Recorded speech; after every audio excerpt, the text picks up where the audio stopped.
Hello students, this is my first ever YouTube video and I never tried like this. This is the first time. Maybe it takes some time to get used to it, adjust with it. Let's see what happens. So first we will have a quick recap of what we did in the relativistic mechanics till the classes got suspended. Right, so this is what I am trying to cover. So first we will have the recap of it. So the relativistic mechanics, we first started with defining a quantity called as proper time. So proper time is the time measured by the clocks which are attached to the moving particle. Relativistic mechanics is the study of motion of a particle in a given reference frame.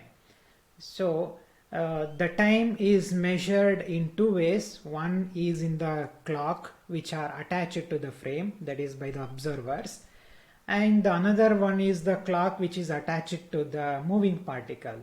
So that time is called as proper time, and the proper time is shown to be equals to the square root of 1 minus u square by c square into dt, where u is the velocity of the particle with respect to the given inertial reference frame.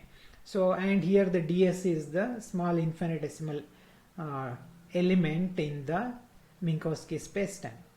And by rearranging this, you can also show dt by d tau equals to 1 by square root of 1 minus u square by c square. This will be an useful quantity in future for deriving out some of the expressions. You will need this expression. So next we define ordinary velocity. Ordinary velocity is defined by the displacement by the time taken. Here the time is the time measured in the inertial reference frame by the observers, and its components wise, if I split and write, it will be dx1 by dt, dx2 by dt and dx3 by dt, where x1, x2, x3 is nothing but x, y, z in our Cartesian coordinate system. Right, so then the Lorentz transformation of this ordinary velocity can also be studied. So why I thought of this is, it's a bit important because they are nothing but our velocity addition theorems in special relativity. So if you transform the x component of the ordinary velocity, it will transform as dx bar by dt bar. Here the quantities which are need to be transformed are in both numerator as well as denominator. So hence you have to transform both the numerator and denominator. Hence the expressions becomes bit ugly, and you can expand. You can have the relation for the transformation of dx bar, and you can simplify it, and you can show that they are given by ux minus beta c by 1 minus beta ux by c.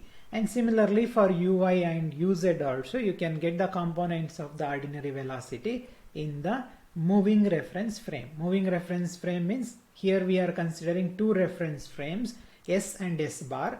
S bar will be moving along the common x-axis with respect to s with velocity v with respect to the frame s. And here beta and gamma are, beta equals to v by c and gamma equals to 1 by square root of v square by c square. Next we will define proper velocity. Proper velocity is defined by displacement by the proper time. So there you remember, ordinary velocity was defined by displacement by the ordinary time, or the time measured in the inertial frame. Here that time is taken instead of dt as d tau, where d tau is the proper time. If you expand, its components will be like this, just d tau in place of dt, and you can change them in terms of ordinary velocity. To show how proper velocity can be expressed in terms of ordinary velocity, you can make a change like this: vector dl divided by dt and dt divided by d tau. Here dt is just compensating, and dl by dt is u, and dt by d tau, we had an expression for dt by d tau. In previously for dt by d tau we had an expression. You can see here, this is the expression for dt by d tau. So using that, now we got u equals to the ordinary velocity divided by square root of 1 minus u square by c square. Next, the proper velocity 4 vector or 4 velocity. The 4 velocity forms a vector in the Minkowski spacetime. It will have 4 components. It's a vector defined in the 4-dimensional spacetime, and it will be, if you expand, it is dx mu by d tau, where mu is the running index running from 0, 1, 2, 3. If you expand, these are the components of it, and the first component we call it as u0, and the set of the next 3 components, the last 3 components, spatial components, we call it as vector u. That is nothing but our proper velocity u, and its temporal component u0 can be shown by similar trick by rearranging it into c by square root of 1 minus u square by c square. So therefore, now if you club and rewrite it, the 4 velocity is written in terms of ordinary velocity as 1 by square root of 1 minus u square by c square, c comma u. C comma u means it has 4 components. This bracket has 4 components. The first time component c, and ux, uy, uz, the spatial components. Next, Lorentz transformation of 4 velocity.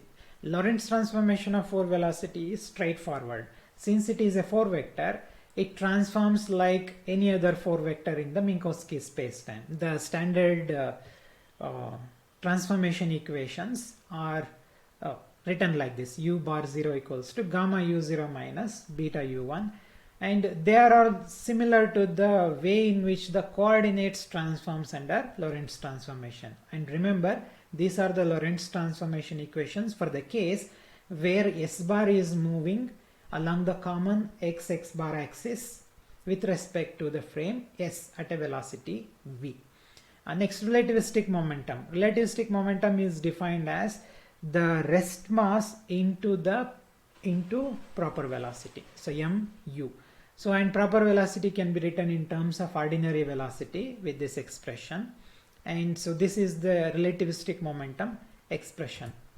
And momentum 4 vector, similarly as we had 4 velocity, you can think of 4 momentum also, where it's easy. Already you know the 4 velocity, you just substitute it here, you will get it. So now rearranging them, you will get expanded e by c comma mu by square root of 1 minus u square by c square. So where E is the relativistic energy, that is nothing but mc square by square root of 1 minus u square by c square. And pu mu is also called the energy momentum 4 vector, because this p mu is having both energy and the relativistic momentum as its parts. So we call it as the energy momentum 4 vector. And relativistic energy and momentum forms relationship. So we sometimes call it as Dirac equation also, and it's shown to be E square equals to p square c square plus m square c to the power of 4. And ordinary acceleration.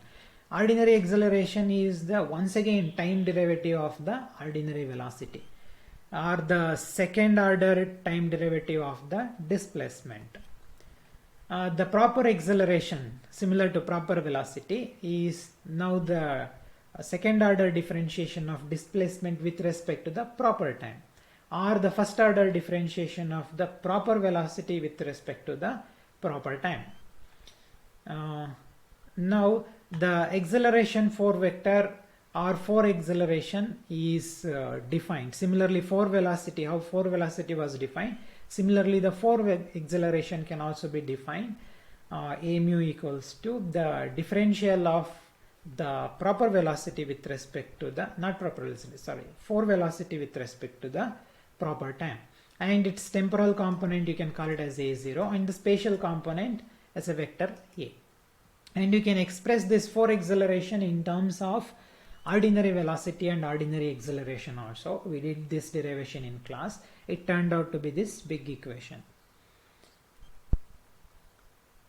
Right. So, and the sum of the Minkowski scalar products, like the 4 velocities scalar product with itself, 4 accelerations with itself, and the Minkowski scalar product with respect to of 4 velocity with 4 acceleration, it showed that 4 velocity is time-like, 4 acceleration is space-like, and 4 velocity is orthogonal to 4 acceleration. Now coming to the relativistic dynamics part. Here also Newton's law can be defined. The Newton's law in relativity is stated as the rate of change of the relativistic momentum by the ordinary time. So where F is also called as the ordinary force and P is the relativistic momentum. And proper force, similar to other proper velocity and other things, is defined as the rate of change of relativistic momentum with respect to the proper time. And by using similar trick, it can be shown equals to F by square root of 1 minus U square by C square. And Minkowski's force or 4 force. 4 force is defined as the rate of change of 4 momentum with respect to the proper time. And let's call the components as k0 and the vector k. The temporal component of 4 force, which is dp0 by d tau, that is the rate of change of the zeroth component of the 4 momentum with respect to the proper time, it can be shown expanded equals to 1 by c into square root of 1 minus u square by c square into d by dt, where E is the relativistic energy, which is mc square by square root of 1 minus u square by c square. And 4 force can also be expressed in terms of 4 acceleration, and it's very straightforward. K mu equals to m into a mu. It looks similar to force equals to mass into acceleration, but here you should take 4 force on one side and 4 acceleration on another side. Right. So till now it's the introduction. So in the next video I will do these components of 4 force in terms of U and A. Thank you.